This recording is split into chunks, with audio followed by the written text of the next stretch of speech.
You fall asleep tonight and your own brain shows you a movie nobody asked for. Your teeth fall out. You show up to work with no pants. An ex you haven't thought about in years just walks in and says hello. Weird, right? Now here's the part that gets me. Ancient people had the exact same wild dreams you do, and most of them believed every single one meant something real.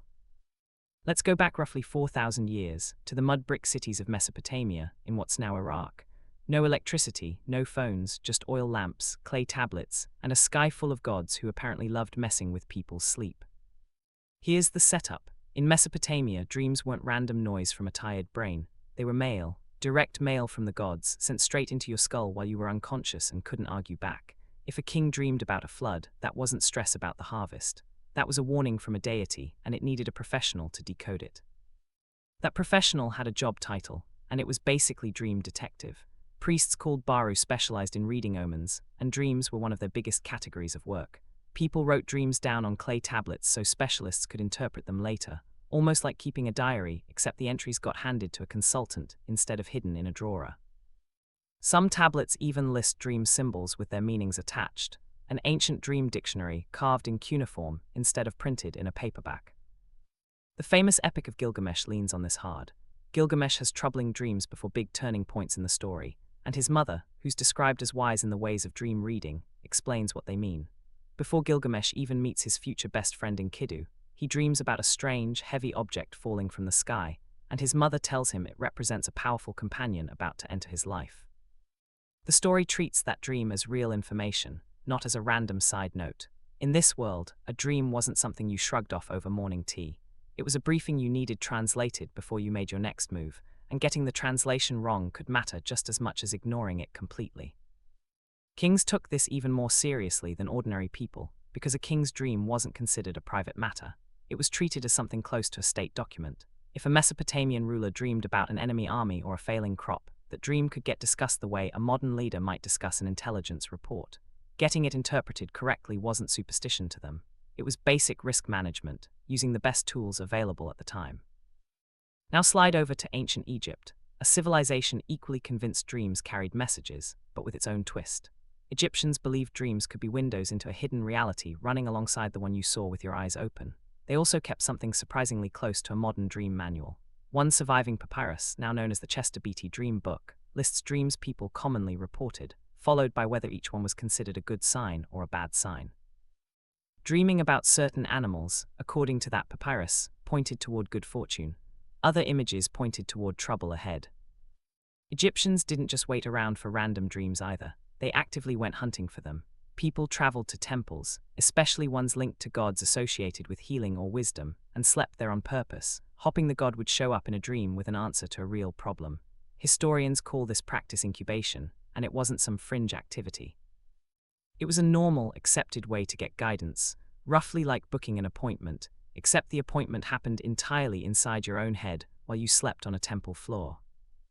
There were even professional dream interpreters attached to some temples, people whose entire job was reading dreams for visitors the way a modern clinic might have a specialist on staff. Egyptians also believed certain people had a natural gift for this kind of interpretation, almost like a trade skill passed down and refined over a career, rather than something anyone could pick up overnight. Greece takes this even further and gives us one detail that still shows up in poetry today. In Homer's Odyssey, dreams are described as arriving through two gates. One gate is made of horn, and dreams that pass through it are true, they will actually happen. The other gate is made of ivory, and dreams passing through that one are false, pretty images with no real meaning behind them. Which means ancient Greeks already had the exact same problem you have at 3 in the morning. Was that dream trying to tell me something, or was it just nonsense my brain cooked up? They built an entire mythological sorting system just to answer that question. The Greeks also had their own version of dream tourism. At healing sanctuaries devoted to Asclepius, the god associated with medicine, sick people traveled long distances, prayed, and then slept inside the sanctuary grounds. Hopping Asclepius would appear in a dream, and either heal them directly or hint at the treatment they needed. Priests then helped interpret whatever showed up.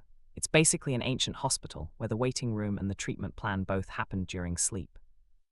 Archaeologists have actually found inscriptions at these healing sanctuaries describing patient cases, almost like testimonial plaques, listing what someone came in for and what supposedly happened after their dream. Historians are careful here too, since some of these accounts read like advertising for the sanctuary rather than neutral medical records. But the underlying practice, showing up sick and sleeping there on purpose hopping for a diagnostic dream, is well documented and was clearly taken seriously by ordinary Greeks for centuries. Later in the Roman world, a Greek writer named Artemidorus put together a huge guidebook called the Wanera Critica, meaning the interpretation of dreams. It's essentially an ancient how-to manual, cataloging types of dreams and explaining what each one supposedly predicted. What makes it genuinely useful to historians today isn't just the predictions themselves, it's that Artemidorus explains his method. He argues the same dream can mean different things for different people, depending on their job, their health, their social position, even their personality. A dream about flying might mean something different for a wealthy merchant than for a poor laborer. A dream about losing teeth might carry a different weight for someone young and healthy than for someone already sick. That's a surprisingly modern idea, showing up nearly 2,000 years ago, and it's part of why Artemidorus still gets cited by historians and folklorists, studying how people across cultures have thought about sleep and symbolism. Rome took dreams seriously at the very highest levels of government too. Historical writers describe Roman senators and generals openly mentioning dreams as omens worth public discussion, sometimes shaping decisions about wars, elections, or major public actions. Whether every single one of those recorded dreams is literally accurate, or slightly dressed up after the fact to make a leader look chosen by fate, is something historians still debate. But the pattern itself, dreams being treated as legitimate political and religious evidence, shows up again and again across Roman sources. Meanwhile, in ancient China, dreams got tangled up with questions about the soul itself. One of the most famous stories comes from the philosopher Zhuangzi, who wrote about dreaming he was a butterfly, fluttering around without any awareness of being a person at all. When he woke up, he wasn't sure anymore. Was he a man who had just dreamed he was a butterfly? Or was he actually a butterfly, currently dreaming that he was a man? That single passage has been discussed by philosophers for over 2,000 years because it pokes at a genuinely uncomfortable question. How do you prove which state is the real one? Beyond that one story, dream interpretation in ancient China also connected to ideas about the soul temporarily leaving the body during sleep and traveling somewhere else, sometimes into the world of ancestors or spirits. Dream reading shows up in early Chinese texts alongside other forms of divination, treated as one more way to read meaning out of an unpredictable universe, alongside things like reading cracks in heated turtle shells or interpreting unusual weather. It's worth pausing here on something historians are careful about. We have written sources from Mesopotamia, Egypt, Greece, Rome, and China because those cultures had writing systems and preserved documents. Going back further into actual prehistoric times, before writing existed anywhere, we simply don't have direct records of what those humans believed about their dreams. Anything claimed about Stone Age dream beliefs specifically is guesswork dressed up as history, and honest researchers say so directly.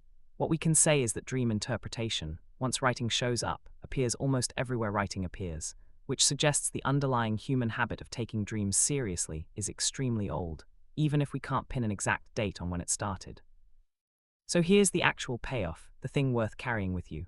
Across wildly different civilizations, separated by thousands of miles and centuries of time, with zero contact between most of them, people kept landing on strikingly similar responses to the exact same experience.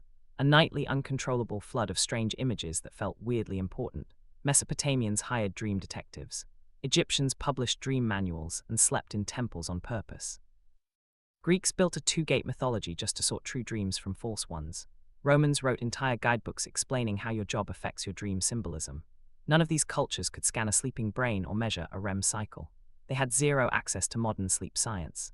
And yet they all agreed on one basic point. Dreams demanded an explanation because a mind that goes completely silent all night, then suddenly starts showing you movies, feels like it has to mean something.